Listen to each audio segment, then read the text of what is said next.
moving on, we have our next elective clinic. I'm happy to have Dr. Rob Sanderl here from Radford University.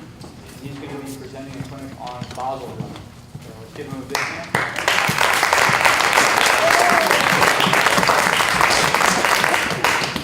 All right. It's always nice to start with a little bit of playing. Let's start there. I'm going to play a piece for you. I'll explain how to do it.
Thanks for coming. Appreciate it. It's always fun for me to talk about basal drumming. It's the same clinic I did at PASIC last year, so I apologize. The handout's a little bit dated. At the very back it says, follow the Radford University Percussion Sounds and go to Europe. We've already been, so we're back. All right, so we already did it. It was great. I would totally suggest you should go to Europe. It's awesome. Okay? Yeah, so thanks for coming. Tonight you're going to see me play some marimba and multi-percussion, and that's kind of the newer stuff that I did, because when I was a kid growing up, I was really a drum corn and drum set kid, and in my heart, I think that's really where I still am. The two instruments that come most naturally to me, and I feel pretty comfortable sitting down in just about any scenario and playing that stuff. And so I've always loved rudimental drumming, and as a result of that, this is kind of an extension of rudimental drumming. Who's into drum corps? Very nice. Who's marched drum corps? All right. I know there's one in the area. Any other Madison Scouts in the area? Buntal, that was awesome. All right. Just me? All right. I marched in Madison. I was a snare drummer in Madison in 99. I don't like to admit that because it's going to be our 20th anniversary next year.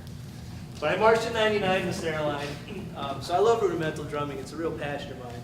And so I found out about basal drumming many years ago, and I thought, man, what would be amazing to go over to Switzerland and actually learn how to play this stuff and to learn about the culture and all the things that go along with it.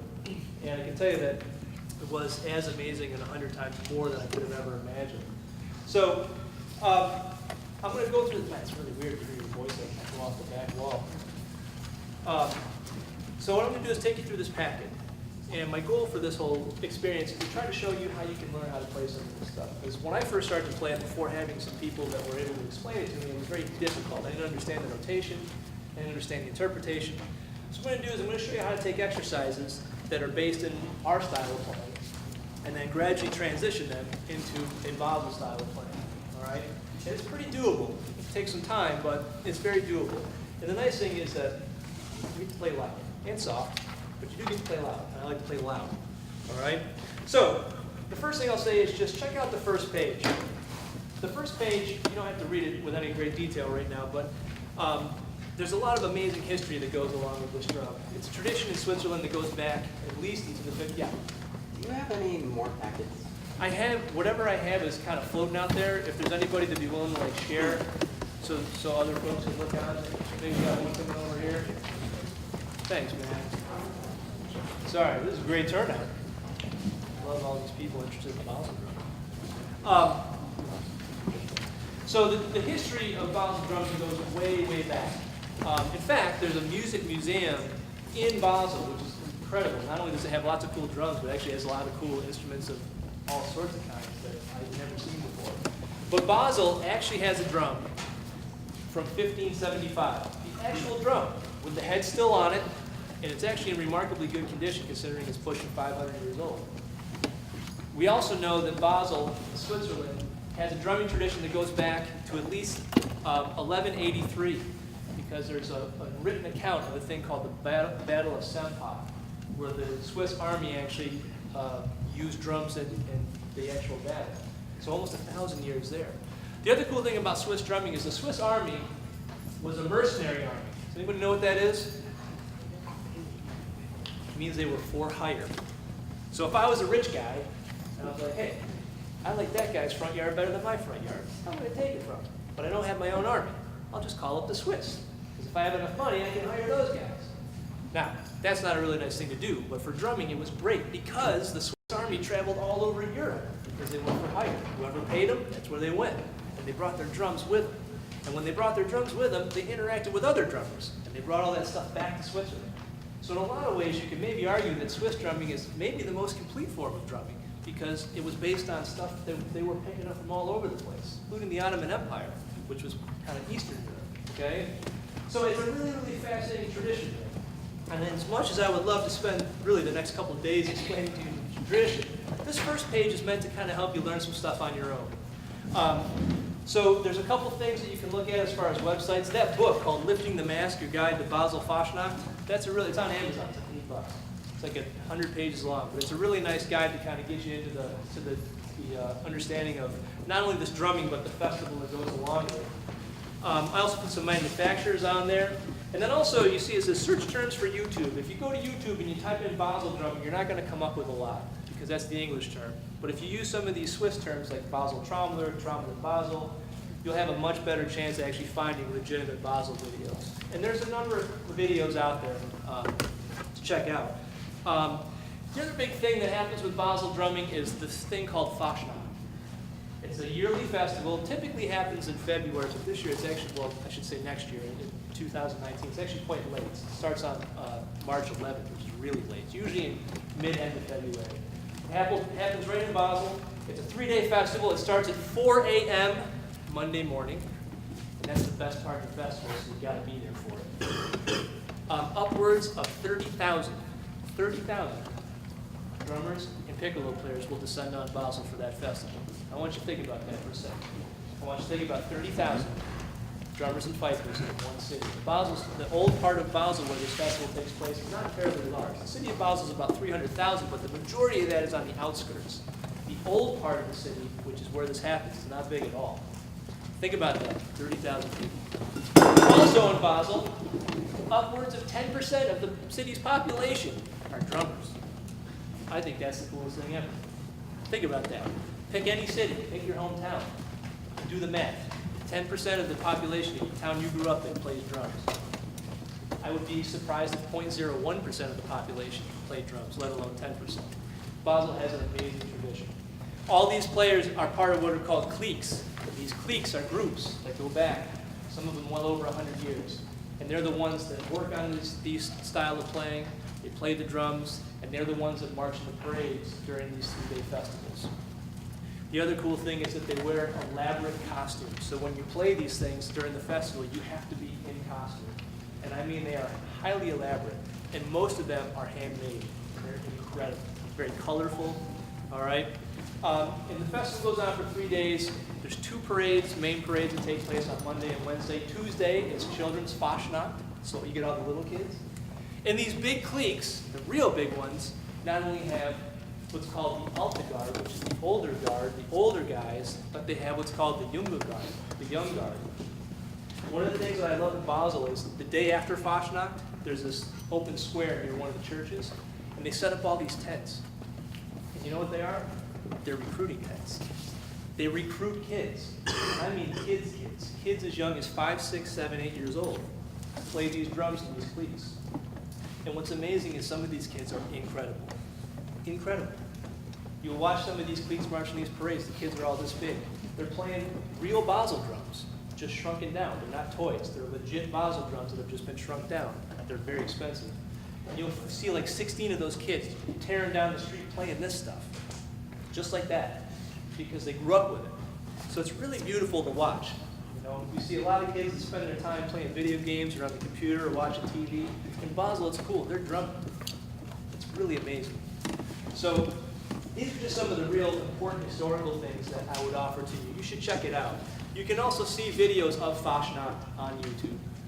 Every year, the TV station of Basel videos Fashnacht. They have a live feed, so you can watch it. And one of the coolest things you can watch is what's called Morgenstrike. That's the beginning of it at 4 a.m. Monday. There's a clock tower on one of the churches that chimes. And once it chimes 4 o'clock a.m., every light in the city goes out. And when I mean every light, I mean every single light in the city. Because if you don't turn your lights out, you get fined. It's true. And all these cliques have these beautiful, professionally painted canvas, what they call, almost like a float. They call them lanterns, but they almost look like a float. They're professionally painted and they light them up. And then the costumes also tend to have light up pieces that are also hand painted on the headgear. That's the only light in the city during Morgenstrike. It is one of the most amazing sights and sounds you will ever hear. So picture all the lights out, all these beautiful murals painted on these canvas lanterns, and 30,000 drummers and piccolo players playing simultaneously. Think about that. I wish I could describe it better. I can't. And the truth is that there's no way to understand or appreciate it unless you go there. And if you go there, you'll never forget it. It's unreal. And I'll just share one more thing. One of my other favorite parts about it is that during the day, you can, as long as you're in costume, you can play. You can parade by yourself. You can play by yourself and parade around. You can grab a group of guys off the side of the street and do it. But what happens is people tend to go from bar to bar, restaurant to restaurant. And when they go in to eat or have a drink, they take their drum off, they turn it upside down, and they put their huge mask on top of it. So at any point during the festival, you can literally look down just about any street and literally just see hundreds, if not thousands, of drums lined up on the sidewalk, all with these elaborate masks sitting on top of them. It's incredible to look at. So literally hundreds, if not thousands. And then there's another 10,000 guys playing while that's happening. All right. So if you love drumming, especially love snare drumming, Basel's the place to be. It's really an amazing town. All right, so check out some of these research terms and everything, because there's a lot that you can really learn about it, and I think it really is worth knowing the history, because this drum is so very connected to the history. I think to really appreciate how cool it is, it's good to know that stuff. All right, so all that said, you want to learn how to play it, right? It's cool, right? Everyone wants to learn how to play it? Right. You should. It's an amazing instrument. So start with the grip. Did anybody notice how I was holding my right stick? You're like, dude, what's wrong with your right hand, man? Like, this guy doesn't know what he's doing. His right hand looks terrible. This is called the hammer grip. Now, here's the thing. You think to yourself, you did this in your marching band, your instructor would be like, yeah, you're cut, right? However, prior to the 20th century, everybody played like this. This is a modern invention. This comes along once drums go from being tilted to flat. That's where this comes from. But before that, everybody played like this. You go back to the American Civil War, it's all this. Revolutionary War, all this. Okay? So here's the cool thing.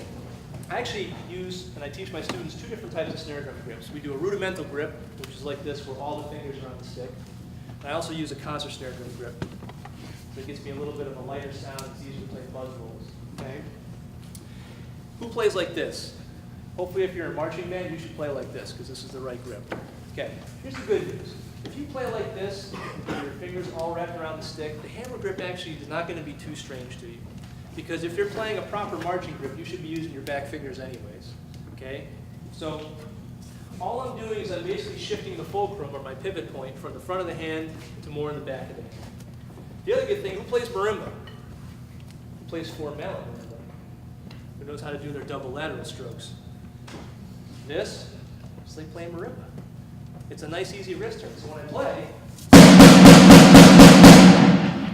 just like if I went over to that marimba and started doing my double laterals sequences. Okay, it's the same thing. Same basic rotation.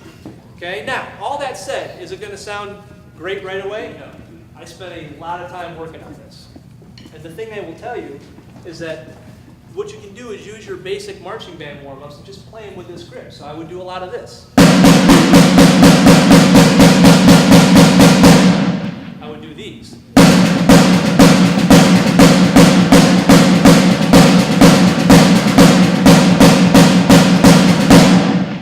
Okay? One of the things that's unique about Basel drumming is that when they play soft, they actually think about a different tone quality. If you're in marching band or drum corps, when you play at 3 inches, you should have the same tone quality as when you're at 12, right? Right? If not, your teacher's going to say, stop feather tapping the drum, or stop playing off the top head. But in Basel, it's actually different. They actually do feather tap the drum at soft volumes. So I'm not trying to play through the drum here. I'm actually playing off the top head. So I'm really only activating a portion of the drum. So that's why if you do things like paradiddles,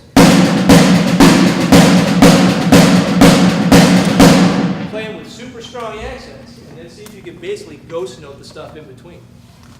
Okay. The other thing I did to work out was good old Sanford double triple.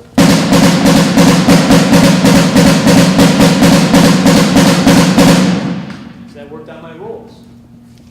And then one of the other big features of Basel drumming that hopefully you noticed when I was playing is there's a lot of dynamic changes, especially with 5-stroke rolls. 5-stroke rolls look like this. So I got to work on that really aggressive crescendo. So I took my old triplet roll exercise.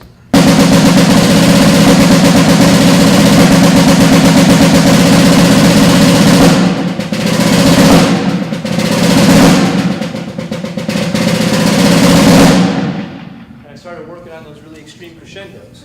Okay? And there was also a great way for me to work on the different tone qualities. Because again, when I play loud, it's one tone quality. When I play soft, it's different.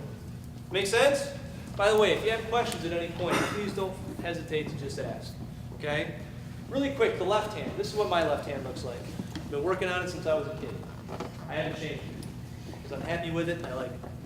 But, technically I was going to do the Basel left hand. I would do a couple things. I would flatten the thumb out, and I would also probably shift the stick to the middle part of the knuckle. Playing the stick on the outer part of the knuckle, that's again more of an American drum corps thing. You watch most jazz players are going to play between these 2 knuckles. Okay? So I do play like this both when I'm playing rudimental or drum set. But Basel would be in here, and the thumb would be flat. And sometimes you notice with some Basel players, they'll actually play like this with the sticks positioned like this. So it's a very closed left-hand grip. All that said, if you want to see like a good approximation of this grip in an American version, watch Buddy Rich. Watch a lot of the old jazz drummers. This is very similar to the way they play. This more open grip with the outer knuckles, again, it's a modern thing, more of a modern drum corps thing. Okay? I didn't change my left hand because I like it. I've worked very hard on it. I didn't want to add another variable into it. So if you ever do go to Basel, if I happen to be there or another American happens to be there, we're wearing our mask, and you're like, I don't know which one he is, just find our thumb. That's all you got to look for. Find the guys with the thumb sticking forward up like that, and you'll find the American guy. All right? All right, good. So far, so good? All right, look underneath where there's a picture of the hands. Let's start to talk about the nuts and bolts of this thing, so I can start to show you how to actually play this stuff for real. So, a couple quick things. Notation. Basel notation uses a single line. The right hand is on top, the left hand is below. Now over in America, we don't see a lot of that notation. Go overseas, you'll see a lot of it. That's actually very common overseas. All right, so even though it's a little bit different to us, it's not that different overseas. All right, so if a note is above the line, it's your right hand. Below the line, it's your left. So they don't write in sticky. You don't need them. It's already built into the music. Another quick thing is you have the note head, right? If you see a note head with a line sticking out of the top, just a line, that's a flam. They don't write out the grace notes. If you see a note head with a line sticking out of the top with a flag off the side, like an eighth note, that's a doublé. That's what I'm going to show you now. Okay? The doublé figures very prominently in Basel drum. Looks and sounds like this.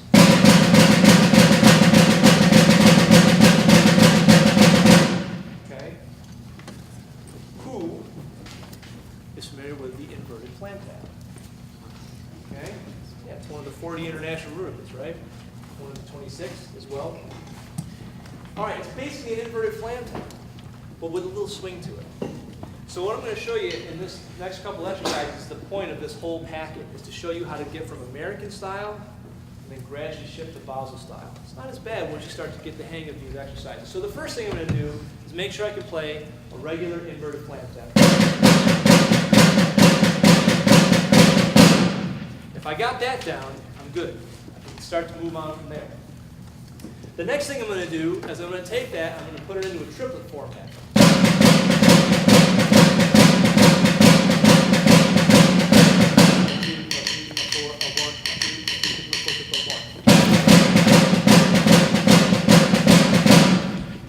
So far so good. Then I start to put it back into a little bit of the quicker 16th note feel, but I want to keep that kind of loose little swing to it.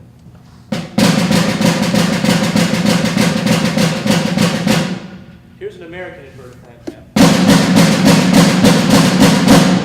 Here's the Basel doublé. See the difference?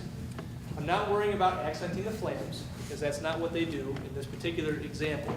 Okay? I don't accent the flams. And again, I let it swing a little bit. And also my flam spacing. What I mean by flam spacing, the actual distance between the primary note and the grace note is also a little bit wider. Okay? If you're playing in 2/4, it sounds like that. Okay? If you're playing in 6/8, there tends to be a little bit of an extra lilt to it.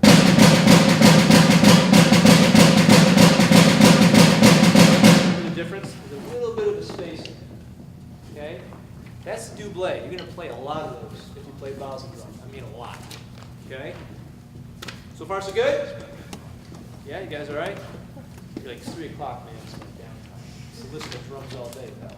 Right? It's all right. I'll keep you awake with some loud snare drums. All right, now, a couple quick things. When you're watching me do the doublé,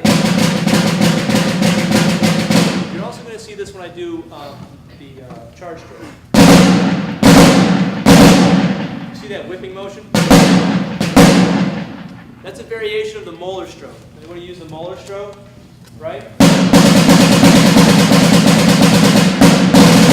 One of the most brilliant strokes ever. I don't know. My personal opinion, it's just my opinion, it may be the most brilliant thing that's ever been developed for snare drum, is the molar stroke. But you use a lot of molar in this technique, so if you're familiar with it,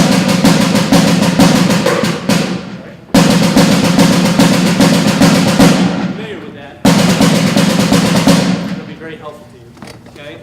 So, next, the Basel 5-stroke roll. Sounds a little bit like this.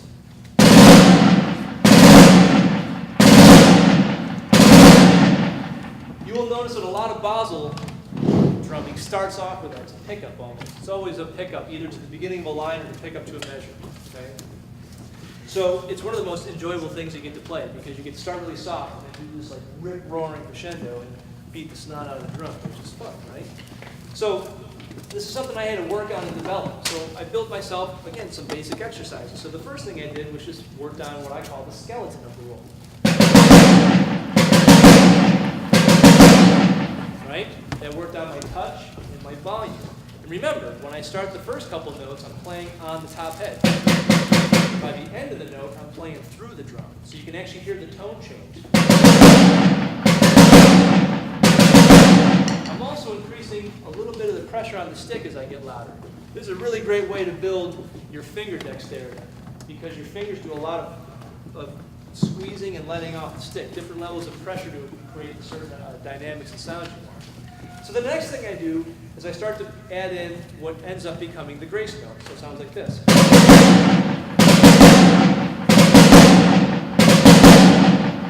Okay? So one thing with the Basel 5 is that instead of playing it as like a traditional grace note, because you have this really aggressive crescendo, it's actually hard to hear that grace note. So what a lot of guys do is they play it almost like a 30-second note pickup.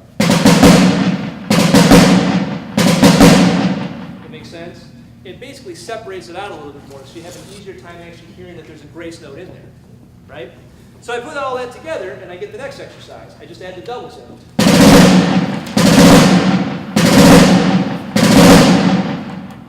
And then I just got to work on my interpretation, which is just basically making that happen quickly. Start soft, really aggressive crescendo, change of tone. So this is what the Basel 5 should hopefully sound like after you practice.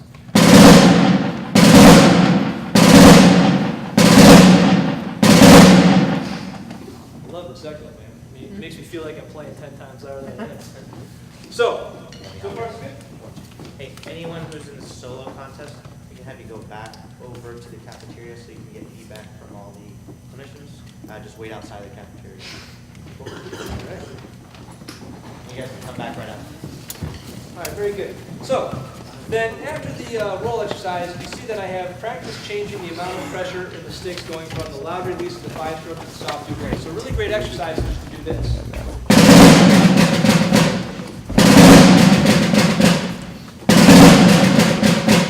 Great way to work on the real aggressive dynamic changes, and again, it works on your finger pressure. So changing from more pressure to less pressure, you go from loud to soft. All right, good? All right. Next, let's talk about some rolls. Look at that measure where it says roll phrasing.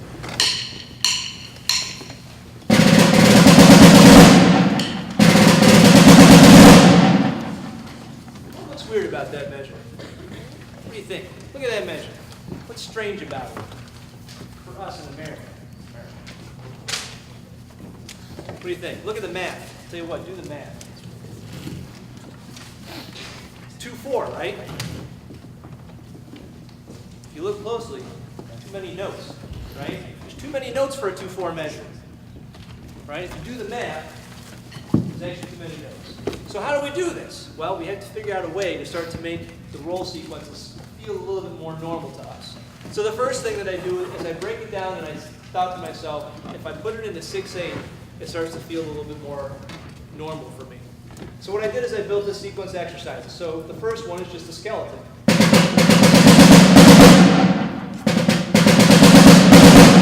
Right? I can feel that it's a nice easy 6/8. 1, 2, 3, 4, 5. Okay? Then I add in the rolls.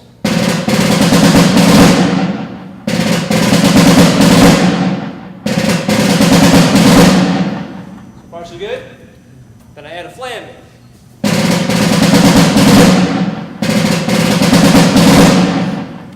Then, to finally get it to feel like real Basel playing, get rid of the eighth notes and just play it straight through.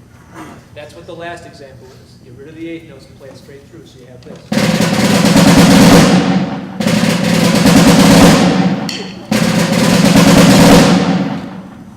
Now, I know for a lot of you, at first you're like, I'm not following anything you're talking about.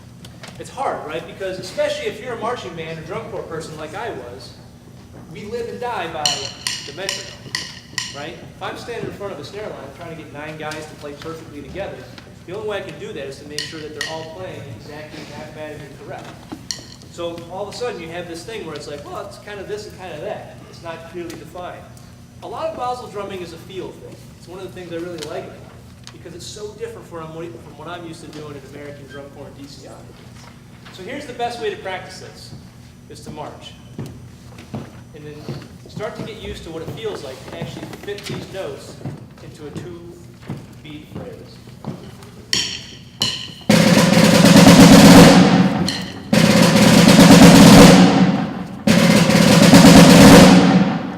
It's one of the best ways to actually start to get the feel of how the roll sequences happen. Because a lot of what Basel is push and pull. You'll hear it when I play a little bit more in a moment.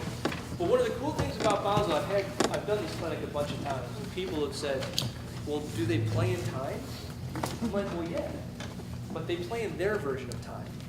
One thing you got to remember is that time exists in a lot of different ways, depending on the style, the instrument, right?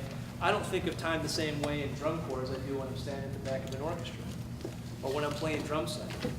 Remember that every beat has a back, a middle, and a front. Think of it like this. If I'm playing a blues shuffle, I'm playing on the back side of the beat.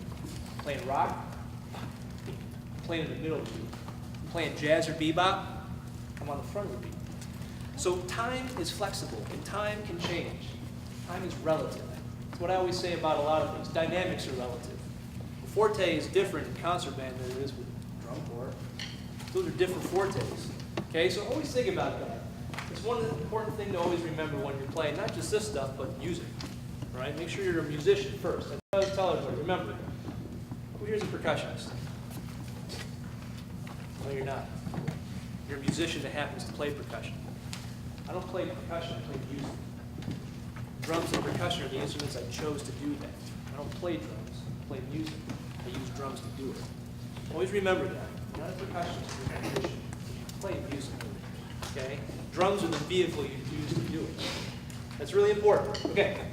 So far, so good? Any questions? And then at the top of the next page says roll variation number 1. It's just a different version of what I just played.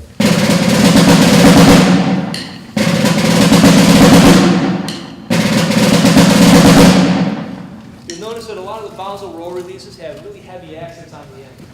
Okay, so don't be afraid to lay out those accents in the last couple of beats. Ya, da, da, da, ya-ga-ga! It really helps lead us into the next phrase. Okay?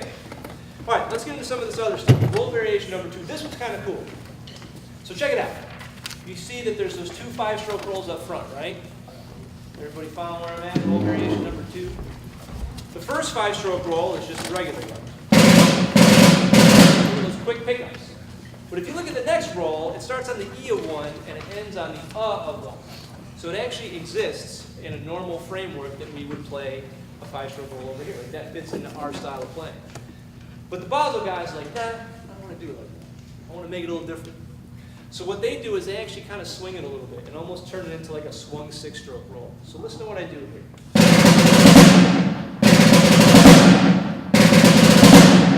You guys ever play those? So 6-stroke rolls are these, right?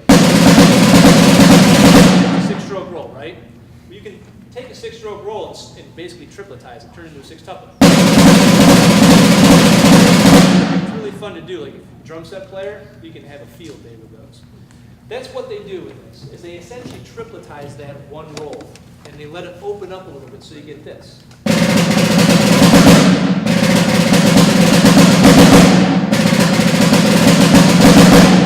hear the difference between the two? 2 of those 5 strokes are quick and very fast. The other one opens up a little bit. Hear the difference? Yeah? Yes, no, maybe so? 3:30 is going to be a break. All right? So, that's the big difference there. All right? Then, keep going. Let me check my time. What am I doing? Oh, we're good. We're good.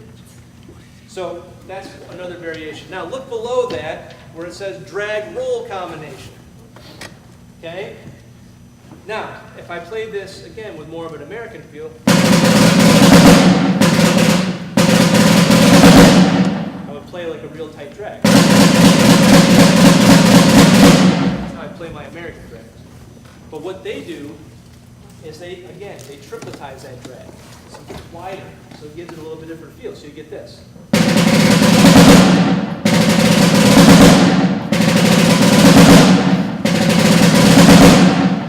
See the difference there? Okay? So it's basically a triplet up front, a 16th note.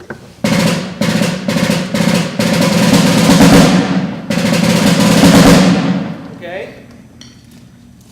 So far so good? And then underneath that I give you some exercises, a way to break it down. So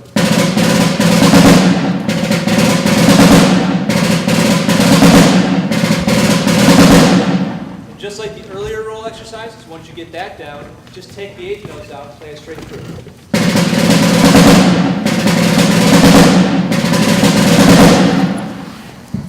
Good? Does it make sense? Do I got enough? I just walked in the room. It's all good. It's all good. All right. Now, let's talk about the pata-fla-fla and the charge stroke. Okay? These are two of my favorite rudiments. I really like them. The pata-fla-fla we have over here to stay. No big deal there. The charge stroke, though, is one that we don't see as frequently over here. In fact, it's pretty rare, actually. Or you may see it in a context that is not the way it's traditionally used, all right? So the first thing is that when you're playing pata-fla-flas, they tend to open up. So if I did something simple just like this.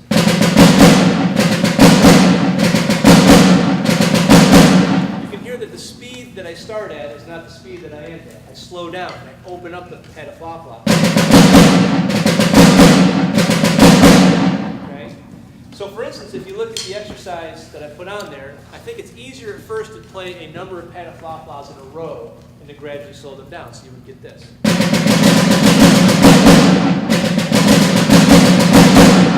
It's easier to do that. And typically, the longer or the more you play one after the other, the more that they slow down and kind of get wider, right?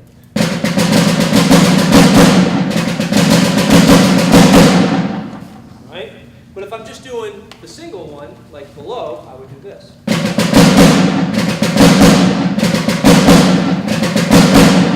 I would open it up. And then below that is actually a measure taken out of a solo.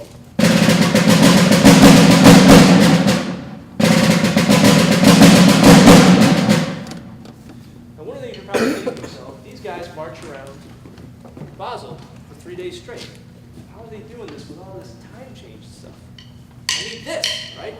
Get the Dr. Beat out and be like, come on, man. You guys are out of time. Here's the cool thing. Number one, their feet will actually change with the speed. So if a measure drags a little bit, you'll see them actually drag their foot a little bit. But of course, they don't think about this stuff. They've grown up with it, so it's just part of who they are. For them to come here and play like straight ahead drum corps stuff, they'd be like, man, this is weird, right? Because they would want to move their feet with a little bit more freedom. The other neat thing is that when the piccolos and them play together, what happens is most of their music happens in 2-bar phrases. Most of the music is in 2/4/6/8, so essentially 4 beats total. And what's cool is that the measures always start together, but in the course of those next 4 beats, you may find that the piccolos and the drums pull apart a little bit. They may not be exactly lined up, but they always come back on that next downbeat. Every 2 bars, they nail that downbeat again. And if their foot slows down to play a lick, and then the next beat comes around, they're right on it, and they reestablish where it is. It's really fascinating to watch. It's really difficult to get the hang of it when you come from our background, because again, I grew up with all this stuff. It was so ingrained to be absolutely on the click, on the metronome, on the Dr. Beat all the time. And this was, a style of music that was the complete opposite. It's like, yeah, you can push and pull, man, it's all good. Yeah, I'm playing snare drum, I can't do it. They're like, no, it's okay. Get a little faster, a little slower, just feel it, all right? So, next is the charge stroke. The charge stroke looks like this.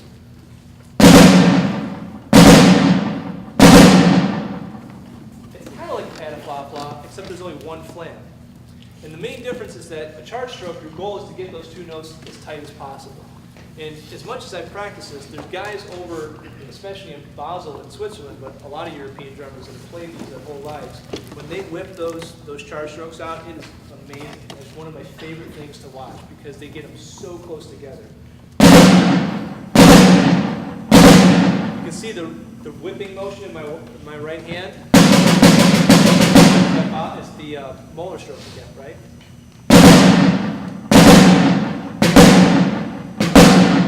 And the trick is to get that first note really soft, right? Takes practice, okay? I got lucky. I actually stumbled on the molar stroke by accident. One of my drum instructors years ago, it was in 10th grade, I think, he walked up to my drum and he did this.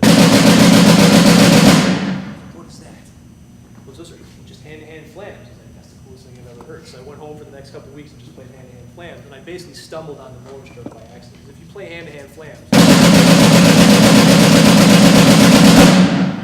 basically come up with the molar stroke. That's how you do it. All right? Let's go a little faster. As fast as I used to. So now, when you put the pad-fla-fla and the charge stroke together, what's cool is that the pad-fla-fla opens up and the charge stroke closes down. So from a phrasing standpoint, it makes it really fun to listen to them. So if you look at the lick at the bottom of the page, you get this. Yeah. Oh, wait. Yeah.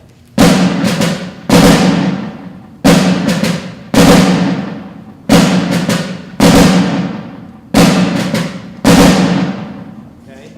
It's neat when you start to glue all these things together because you really get a fascinating phrasing feel. All right? So far so good? How are we doing, okay? All right.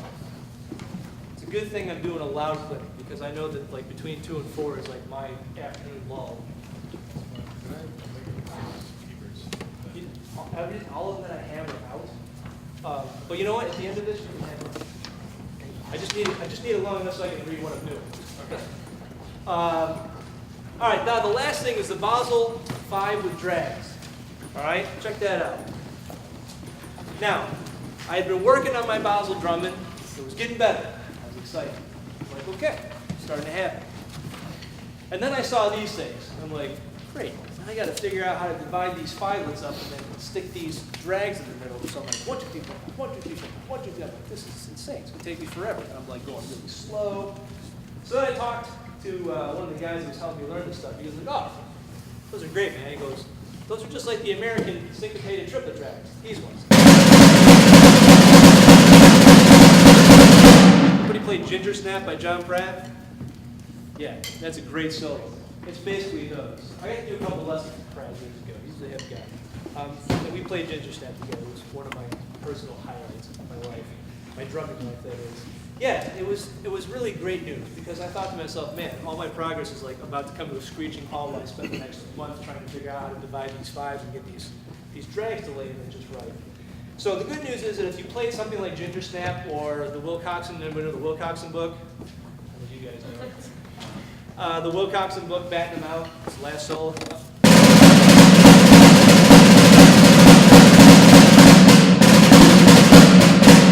Those are in there. It's really the same thing. The one difference I would say is that, again, in American style, we tend to open them up a little bit. Sorry, play them a little tighter.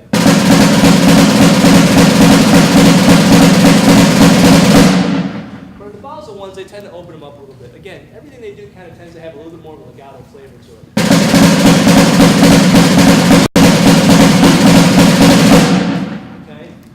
However, that said, you will every now and again encounter some American guys. In fact, oddly enough, I got to see John Pratt. The first time I met him, I got to see him play Ginger Snap. He actually played it with a crazy amount of swing. I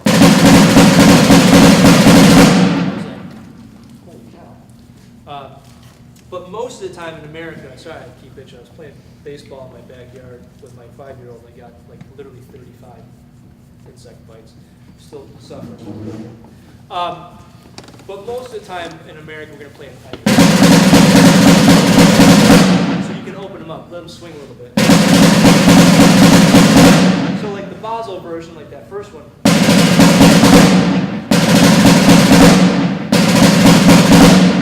Okay, and then there's another variation. So that, and actually that lick I show you from Ginger Snap by John Pratt, that's the actual lick. And then below that it says Basel 5 with drags variation. All right, so.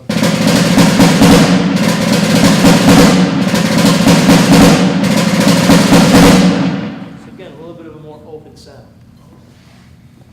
Okay, so I've showed you how to play a lot of the main licks that go into this playing. So, before I go on with anything, any questions at all? Yeah. Like, how did you first find that? I always get asked that. I'm trying to remember. I think, I'm not positive, but if you guys know the Encyclopedia for Percussion by John Beck? Yes? So Mr. Beck was one of my teachers. And so I remember when that was first coming out, I was doing my master's. And he had, it wasn't printed yet, so he actually had like the proof copies from the publisher. And there's a chapter in there about Basel drumming. So I think that's where I first figured it out or learned about it, but I'm not positive. If I didn't learn about it from that, I don't know actually. But I know that I wanted to do it for a really long time, because I love snare drumming. It's what I grew up with. It was what I was good at. You know, snare drum and drum set were the things that came naturally to me. I had to always work a lot harder on that instrument. And so I just thought it'd be great to go learn this entirely new style. And I will say that for me, it's been a blast because it is so radically different from what I do in my American playing. It's been a huge challenge. I have the chops for it, like I said, the drum corps chops to get through it. But the interpretation, it really took a long time. I'm still working on it. You can bring a like a real legit Basel guy in here, and you'd be like, man, it sounds like a total American trying to play it, even though I spent a lot of time working on it. But yeah, it's actually made my American playing more musical. In a lot of ways, I've become more dynamic in my, so like if I play a Pratt solo, I become much more dynamic. Yeah, but I think it's the encyclopedia where I first figured it out. Any other questions? Yeah. Are there guts on the bottom? Yeah, man. When I finish, you guys are welcome to come up and check. I forgot to tell you about the drum. The drum is 16 by 16. It's chrome over brass. This is the standard Basel drum, so they do have other versions. Some are wood. They tend to be expensive. I bought mine used. This was $1,000 used. New ones tend to be $2,000 to $2,500, and some of the custom wood ones can be up in the $3,000, $3,500 range. You gotta remember, this is Europe. Everything's more expensive in Europe. It's a Kevlar head on top, believe it or not. This is a special Kevlar head on top. It is very thin but strangely durable. This is still the original head on it, and I had beat the crap out of this thing. And then one of my students in 2016 won the snare drum spot in the Army Old Guard. He practiced and did his audition on this, so he played for 1,000 hours, and this head's still hanging in there. The bottom head is plastic, and yes, there's a variety of guts on the bottom. Certainly come check it out. You guys are welcome to play it if you want to. Wooden hoops. The black and white, those are the colors of the city of Basel, so that's how you know a Basel drum, is that it will have these stripes on the hoop like that. And it has this really very kind of interesting snare mechanism. You can't turn it off. It's on all the time. So in my office, I often have to keep it in the case so it doesn't buzz when I'm teaching marimba. But yeah, it's remarkably sensitive. And actually, this is not really in great tuning. Like, this head needs to be pressed, or maybe it needs to be replaced at this point. Rope drums, you guys ever seen a rope drum press? It's basically like a big corkscrew, and they push down on the head, they screw it down, and then once they get the proper tension, then you have a guy that comes in and will actually redo all the roping, all right? So that's how they press the head. But yeah, it's remarkably sensitive. It's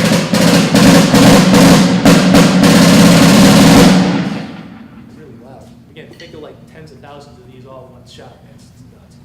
Okay, any other quick questions before we wrap this thing up? Yes? Would you be willing to share a quick story about John Pratt? About, yeah, sure. So I went to John Pratt's house, and I met him in Eastman. He was there for a special celebration they were having at the time.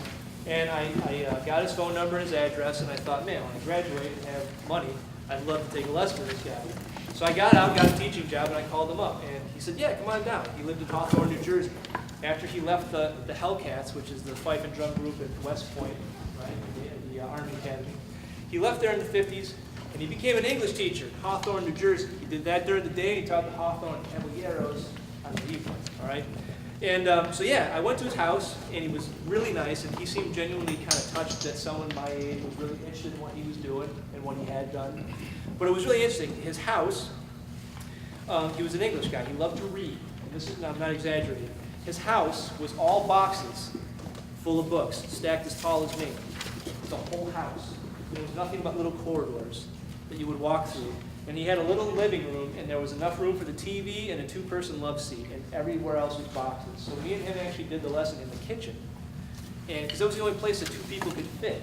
So it was me and him and a drum pad in the kitchen. He also had, this is no joke, like 30 cats, right? And I was trying to figure out, I was talking about earlier, what was, not calico, which was it? Persian. There are these cats, I'm not a big cat guy, okay? But these cats had these big faces, and they kind of freaked me out. I don't know why. There's no real reason for it. So I should probably see something about it. But I don't know. I just don't like the way they look. But they're really nice. So I'm trying to play, and this gigantic Persian cat like keeps rubbing against my leg and just like staring at me.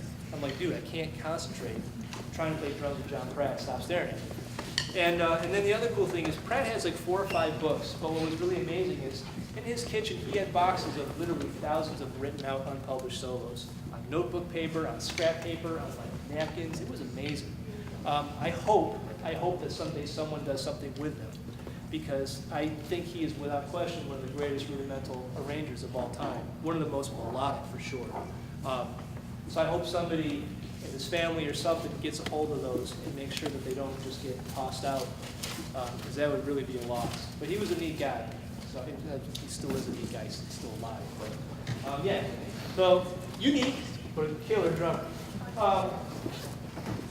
Can I play like one more solo really quick? I won't take repeats. How's that? Is that okay?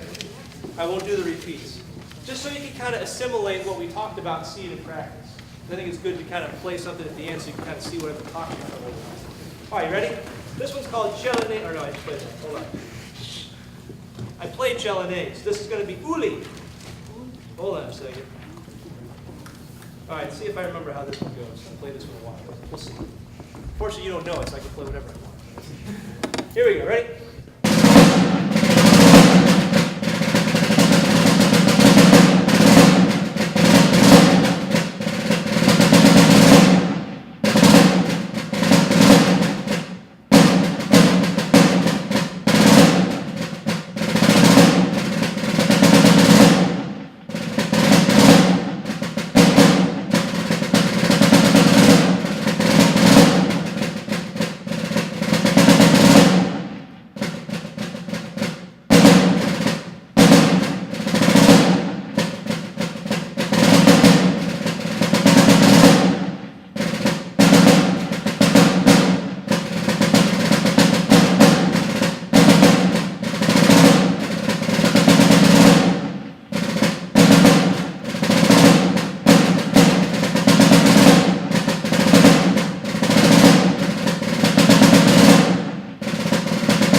Like this. I really encourage you to check out Basel Drum. It's a very unique form, and if you're someone like me that grew up as a drum corps, drum set kid, you really dig it. And it's great because it's completely different from anything you do on a regular basis, so it will push you musically. Okay? All right, hey, enjoy the rest of the day, and I'll see you guys in the concert tonight. What year did you march out? I marched in '99. The original Jesus Christ Superstar ceremony. You can't tell because it's on the same type of shape. How's it going? What's y'all doing?